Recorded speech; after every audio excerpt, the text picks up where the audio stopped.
We're looking now at review and reform of pupillage. I'm very pleased to welcome Sara Mansoori, who's representing the Bar Council's Pupillage Supervisor Network, and she's going to speak on good practice in pupillage and where the review might want to focus. Sara is a barrister who practices in media and information law at Matrix Chambers.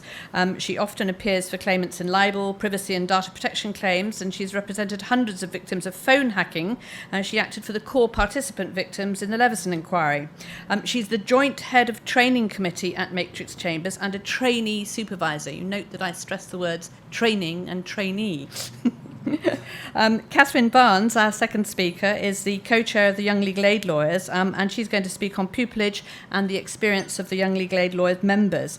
Katherine is also a barrister practicing public law from Francis Taylor Building. She was called to the bar in 2014 and completed pupillage in 2016, so Katherine's fresh out of the system. Great. If I can hand over to Sara first. Thank you.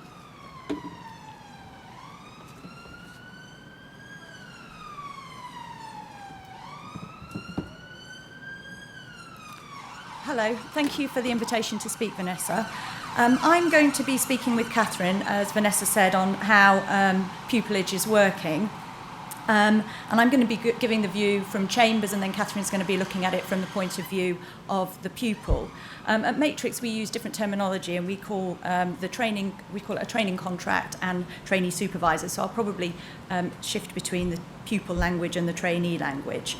And what I'm going to be giving is the perspective of one set of chambers. So it's really how we do things at Matrix.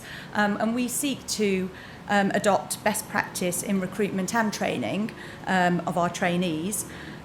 We do this by trying to ensure that all pupil supervisors and members understand the importance of equality and diversity and subconscious bias. So we have equality and diversity training, and we have subconscious bias training that's mandatory for all members, with sort of penalties of non-voting at meetings if you don't attend.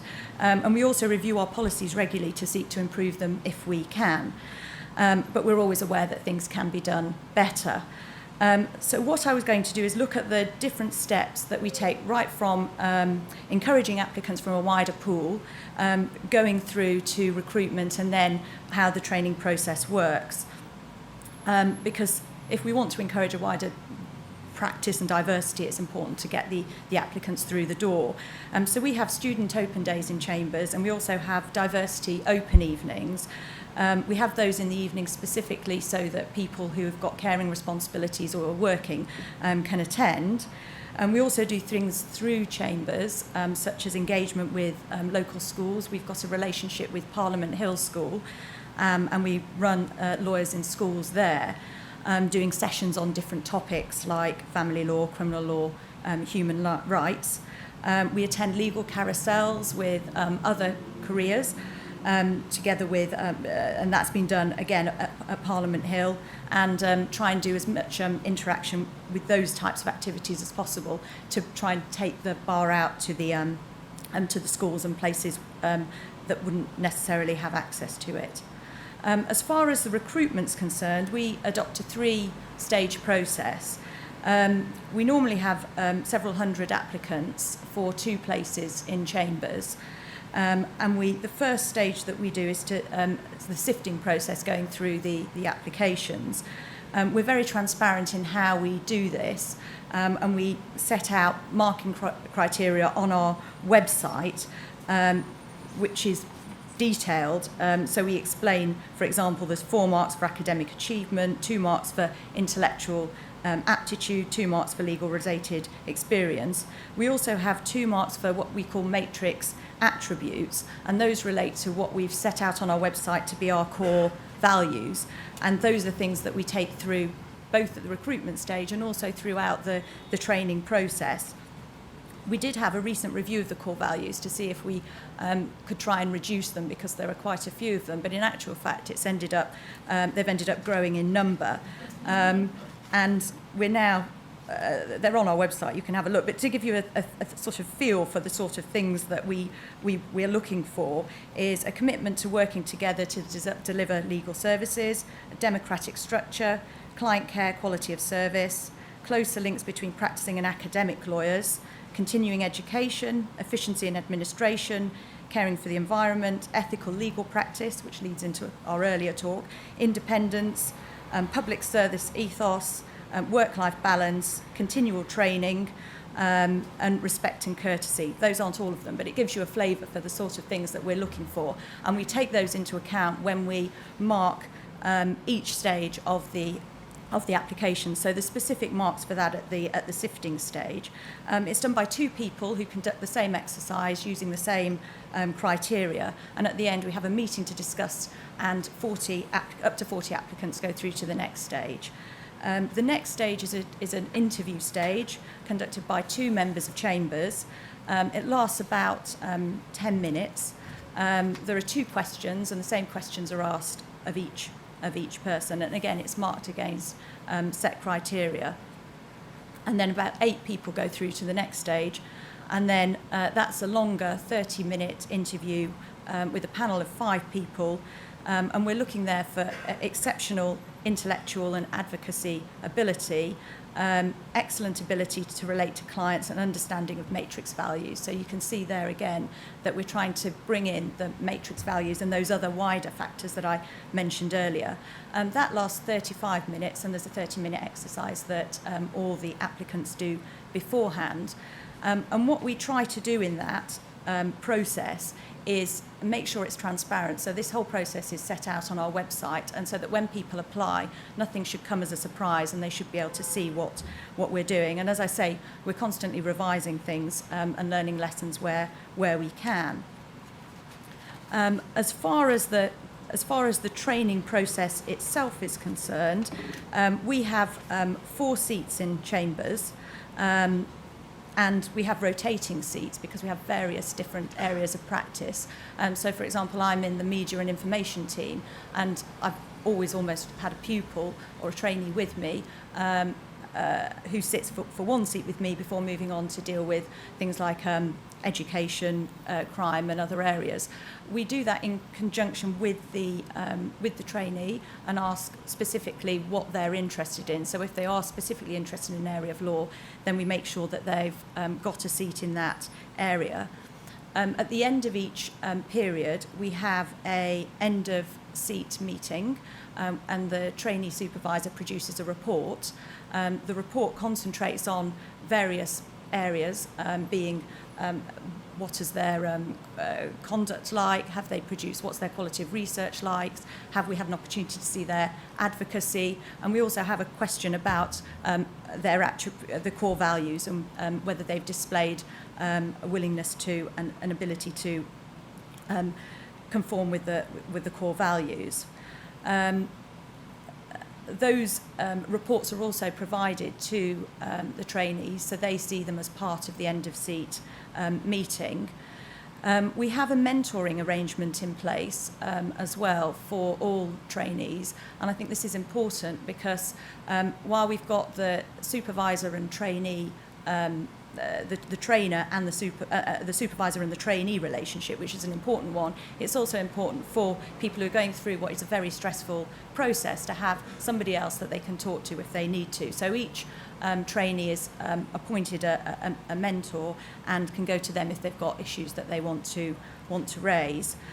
We run internal advocacy training sessions as well, and have internal training. So, for example, I've done urgent injunction trainings to demonstrate what you have to do if you've got an urgent injunction, or give them a summary of what that law relates to if they haven't done a seat with me. And then finally we have secondments as well in different areas to try and give a bigger range of experience, for example at the BBC or the Times. Now, I was going to move on then to just look at a couple of areas that the pilot review has raised, and as far as implementing the professional statement and the threshold standard and competencies.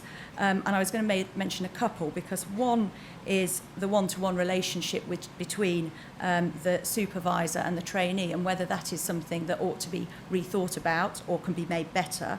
And the second is the length of the training contract and whether 12 months is enough. As far as the first is concerned, I think in sets personally, in sets where there is a rotation and somebody's moving around 4 seats, it's a very useful relationship for trainees to develop. Certainly all my trainees have come to me since leaving me with issues, and I think to have developed that relationship with someone is quite a useful thing to go forward in practice. It also might arise when we're having the last session on ethics. I have had former pupils come up to me with ethics problems, and I think if you're in a pressurised situation, it's very useful to have someone that you can trust to just call on situations like that. We also have the mentoring arrangement, so I think so long as there's some other access to somebody else, if there are issues with your trainee, then I think that's useful. As far as the length of the training contract's concerned, we have wondered whether 12 months is enough, simply because it's quite a short period of time to properly assess trainees and for them to get the proper training. When people are only sitting for 3 months in each seat and then are suddenly thrust into court with a brief by themselves, it can be very intimidating. So we do try to deal with that by having another mentoring system. If people are taken on as mentors, then we have, if people are taken on as members, we have a mentoring system so that if they do get instructions in an area that they want to discuss, then they can come and speak to someone. But there's issues that raises, such as costs, and we've also got to look at research to see whether or not that's going to result in fewer training contracts and pupillages being offered. Thank you very much. I'll move on to Katherine now. Thanks. Well, I'm here in my capacity as co-chair of the Young Legal Aid Lawyers, and I should just explain, because I think perhaps our title is a little bit confusing. We are, of course, concerned with improving provision of legal aid, but our other 2 core objectives are access to justice and improving social mobility across the legal profession as a whole. So clearly it's in respect of that 3rd objective that I'm here today, or at least that's what I presume to be the case. I'm going to talk mainly about the traditional chambers model of pupillage, really because that's all I know, it's all our members at the Young Legal Aid Lawyers know. And I'm going to pick out what I hope are some of its key characteristics and then talk about what the good aspects of those are, and then perhaps things that could be improved. I am perhaps particularly well qualified to talk about pupillage myself because, as Vanessa said, I finished pupillage very recently. I've been a tenant now for about a year and a half. But I also did 2 pupillages effectively. I did a 12-month pupillage and I did a 6-month pupillage. So I have effectively done it twice. We also, through our organisation, talk a lot to our members. We consult with members about their experience of pupillage. So when I'm addressing you today, clearly I'll be drawing to some extent on my experiences as a pupil, but really it goes much more broadly than that. I'm talking about our members across the board. And I'd just like to clarify, just for the record, that any criticisms I may make of chambers are definitely not intended to be reflective of the chambers where I did pupillage. And in fact, I was very lucky to do pupillage at 2 really excellent chambers and received all kinds of benefits from doing pupillage there. So I'd just like to set that straight at the beginning. And the final thing, and this may be obvious, but talking to our members, it always strikes me, your experience of pupillage is so different depending on the type of chambers and, crucially, the practice area. And frankly, I can't really imagine what it is like to do a pupillage in, say, crime, because my personal experience is so far removed from that. I practice in public law, and so most of my pupillage was spent doing paperwork, accompanying my supervisors to court, and also drafting, for example, grounds for judicial review or pleadings in particular, in planning inquiries, for example, all kinds of things. In my second 6, I was on my feet probably once every 2 or 3 weeks, whereas I know that criminal and family pupils are in court every single day, and I think some chambers expect to make quite a lot of money out of their second six pupils. So clearly that's something to bear in mind as well, that range of pupillages. And obviously it's important that as a regulator, we're catering for the full range across the bar as a whole and the different types of law that are practiced. So I'll comment first of all on the one-to-one relationship, and I'd endorse pretty much everything Sara said about this. I personally found, and I know that most of our members feel the same way, that it's actually really helpful to have that one-to-one close relationship with the pupil supervisor. And it really is incredibly close. It's weirdly close. You hear your supervisor arguing with their wife or husband, or you know what they're going to have for dinner that night, and you do really bond with the person through having that kind of intimacy. You also get to see a cycle of work. So if you start your seat when some fresh instructions might come in, for example, issuing a claim, for the duration of your seat, at my current chambers, there are 3 seats of 4 months, so it's slightly different. You will see how that claim progresses, and that's in itself very useful and something to be encouraged. It's also useful in terms of assessment, because obviously if a pupil does one dud piece of work for someone once, that I think most reasonable people would assume is okay, and it's not indicative of them not being cut out for the bar. Whereas when somebody has been watching you closely for 3 or 4 months, you've done several pieces of work for that person, your supervisor will have seen you interact with clients, your supervisor's clients, and all the rest of it, they can piece together a much more holistic and frankly helpful and fair report on how the pupil is doing. I'd also fully endorse the idea that it's really valuable to go to the pupil supervisors with questions. When you're first starting out in practice, clearly there are all kinds of things that you don't know. Even things that you know, you may find that you want some external reassurance. And I find, well, actually, in general, I find most practitioners are very understanding about helping people at the bottom who are starting out. But particularly if someone's been a pupil supervisor, it's even less intimidating to just walk into their room or ring them, particularly if, say, it's over a weekend or in the evening or, a slightly awkward time. Because you've fostered that close relationship over so long, it means that it's okay to call those favours in at that point. Clearly, there are dangers with a one-to-one relationship, but I think the response should be thinking about how to mitigate those rather than scrapping it all together. So we've had reports of personality clashes with supervisors using pupils to basically do their own work all of the time, which is rather than giving feedback in a helpful way. And also, there's clearly a problem when a supervisor does a very limited type of work, if then the pupil's not going to get that exposure during their other seats. In our chambers, I know we've just introduced, similar to Matrix, a mentoring scheme so that the pupil has somebody else to go to in chambers if there is a problem. But clearly that is something to think about, safety networks, so that if the relationship does break down, or even if it's just not particularly good, what can be done to protect the pupil in those circumstances. The next thing I'm going to talk about is the balance of training to assessment. And certainly the view of most of our members is that chambers are far more interested in assessment and potentially getting the pupils to do lots of work for them, than they are in actually providing meaningful training. And clearly that's not setting you up very well to start your career. There are some things that my chambers at the moment does, which I found really useful. And from talking to other people, I understand that they are relatively unusual at the bar. So I'd just like to explain a little bit. In the first 6, the pupils get, I think it's fortnightly seminars in Chambers' core practice areas. And there is a leading silk who delivers the seminar.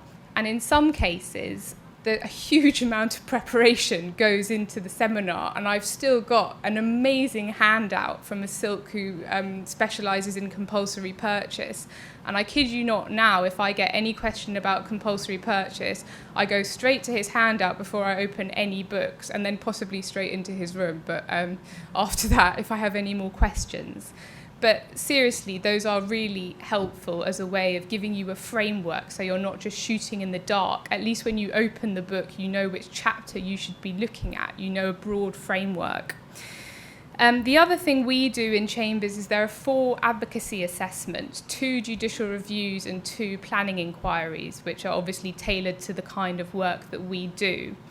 And what I think is really good about those is that even though they are officially assessments, they're probably some of the most low-key assessments I've ever done in my life.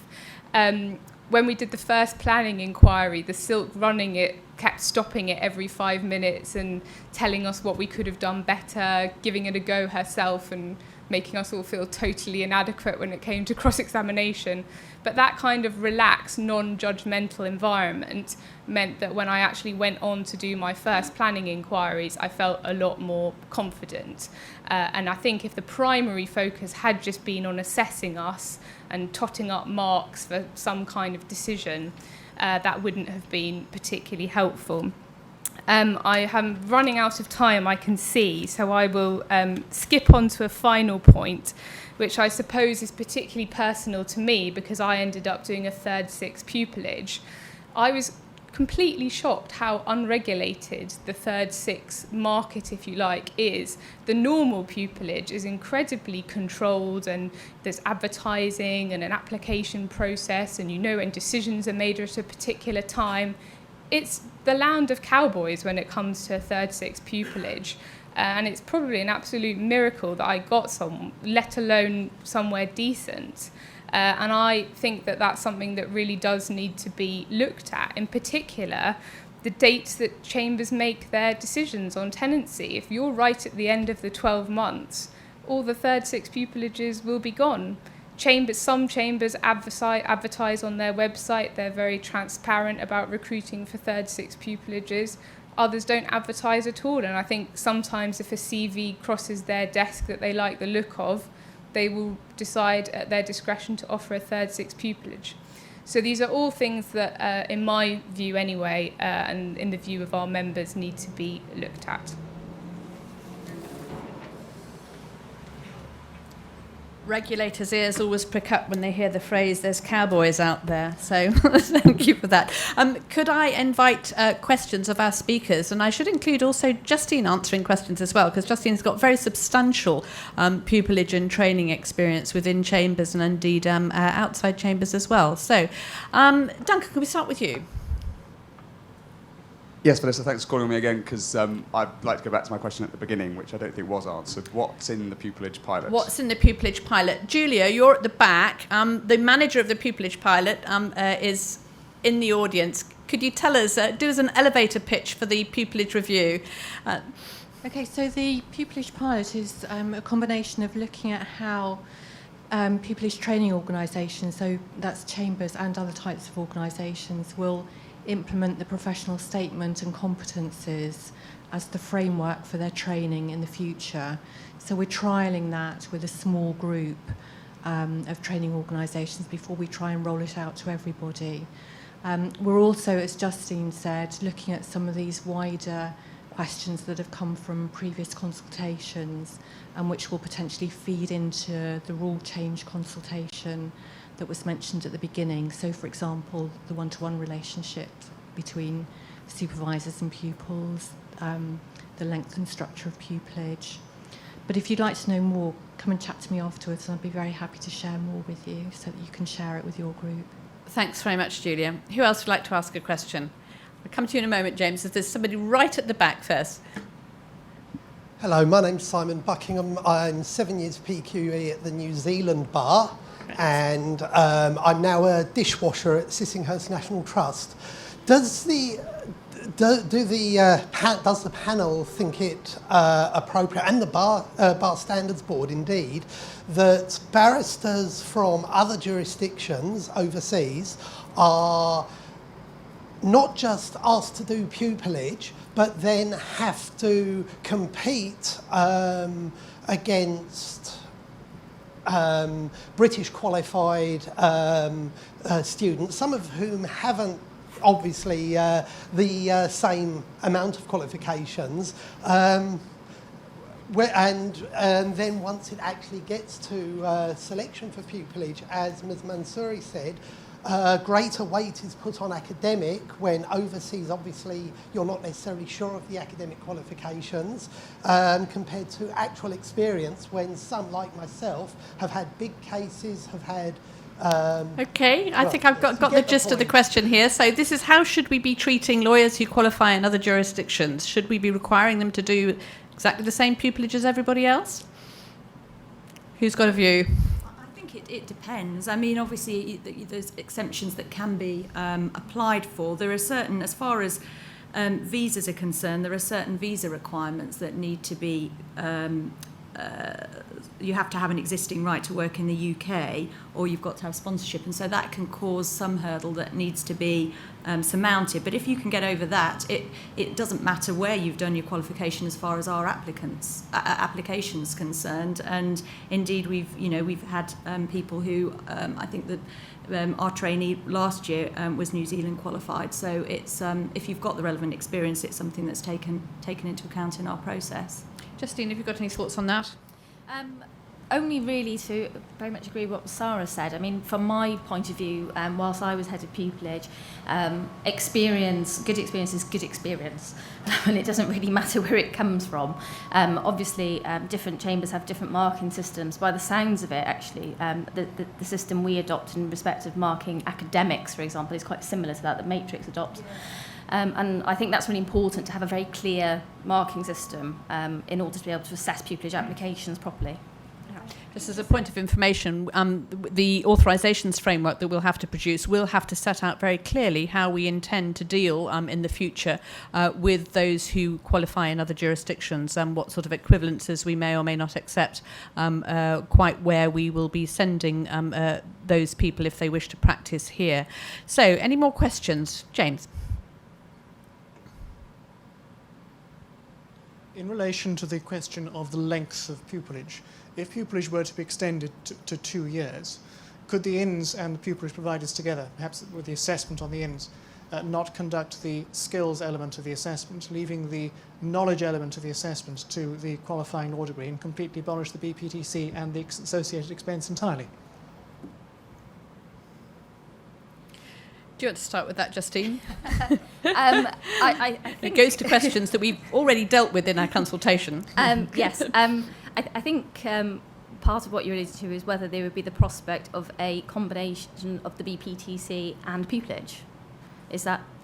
No? It's using pupillage to replace the skills training element of the BPTC, using the QL and the qualifying law degree to replace the knowledge element, so you can abolish the BPTC entirely.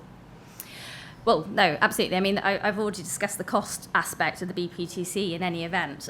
What we considered in the consultation was that there are key aspects of the current BPTC in terms of skills and knowledge which will need to be covered.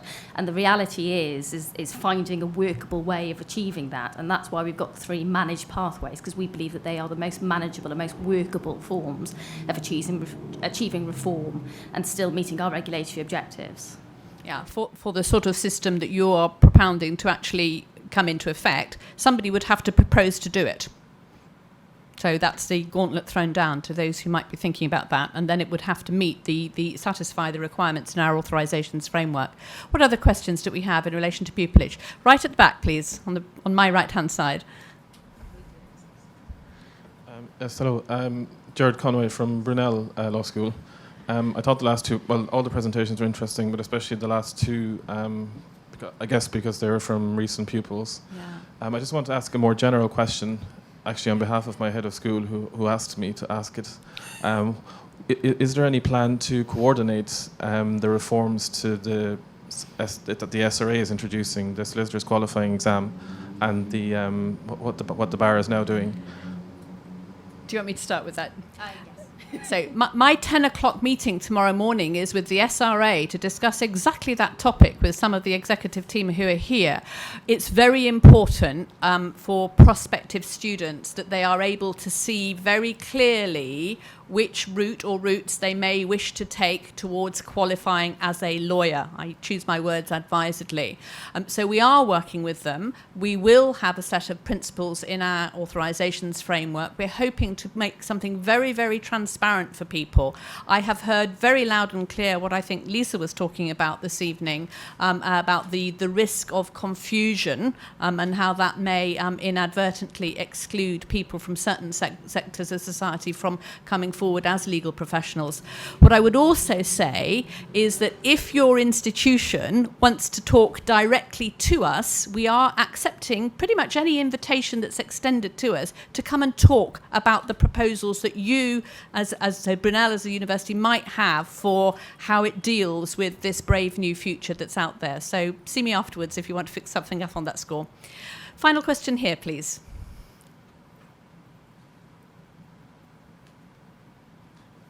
Hi, I'm Robin Jackson from the Legal Practice Management Association. It's more of an observation on the comment about the cowboy world of the third sixth pupillage, because of course a third sixth pupil is not a pupil. No. She is a fully qualified practicing barrister with her own practicing certificate, and is not governed by the Bar Standard Board Handbook on Pupillage. And that's not often understood by lots of barristers or sets of chambers, and increasingly, of course, not understood by the third sixth pupil themselves. If we're going to avoid having that sort of regulatory black hole, then the Bar Council, I'd suggest to start with, needs to look at what is the status of this no man's land. I mean, I think, Robin, it's very helpful of you to make that point, Robin, because, in fact, from a pure regulatory point of view, and I'm looking for my Director of Regulatory Policy if he's still here, actually, a third six has no regulatory status whatsoever. You are either a called barrister on the process to authorisation at the end of pupillage, or you're an authorised barrister. That's it. It's as you say, it's a kind of no man's land that actually isn't recognised by the regulator with any particular status at all. Whether it should be is another question, and we would perhaps deal with that in the confines of the review. Does anybody else want to say anything about third sixes? No, I mean, I agree that it is. I also did a third six, and I agree that it's very much important that it's looked at both for the purposes of the individuals themselves who are having to go through this process, and for sets of chambers to know what the position is complicated Yeah, thank you. Katherine, anything else that you want to add? Well, I suppose just a final point. It also, again, is complicated by the fact that it depends on your chambers. So I think you probably are acting like a normal quote-unquote barrister in, for example, a crime or a family set where you're just doing the work of a very junior tenant. And presumably if you've done okay at the end of 6 months and there's enough work, you'll be offered a tenancy. But at other sets of chambers, particularly public law, commercial law sets, it doesn't work. It is just like pupillage in that you have a supervisor, you're doing written work for people. And so that's just a further complication to be thought about in terms of your day-to-day reality. Yeah. So I think that's something that we will have to take away and think about. Duncan, one final point, please. Sorry, I didn't mean to hog the discussion at all, but That's I just wanted to point out that the Bar Council does actually have a code of best practice on third sixth pupillage, which a number of chambers have signed up to. Yeah. And if representatives of chambers who do third sixth pupillages or have people who for third sixth pupillages are here, I would encourage them to at least look at that and hopefully sign up to it. And I would encourage everyone who represents organisations here to at least have a look at it as well. Thanks very much, Duncan. That's very helpful. I think it falls to us now we must bring proceedings to a close for the evening. Can I ask you to, again, thank the current speakers